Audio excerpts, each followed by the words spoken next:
Overnight leader EDUARD NIKOLAEV came to a standstill a mere 27 kilometres into the marathon stage.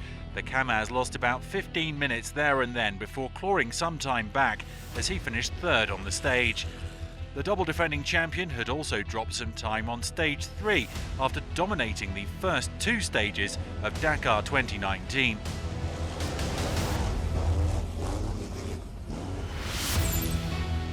Second overall coming into Thursday, Nikolaev's fellow former champion Dmitry also lost time, the KAMAZ man dropping back to third now.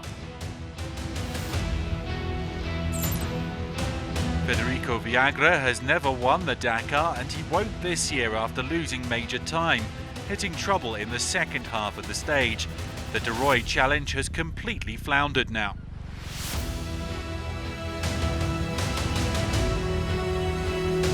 '15 champion AIRAT MARDEEV is too far back to challenge, having begun stage 4 almost 2 hours off the pace. The KAMAZ driver did enjoy a better day here though.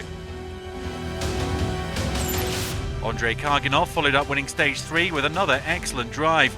The 2014 champion right in the overall mix, up to second, 5 minutes behind Nikolaev after bagging his second consecutive stage victory.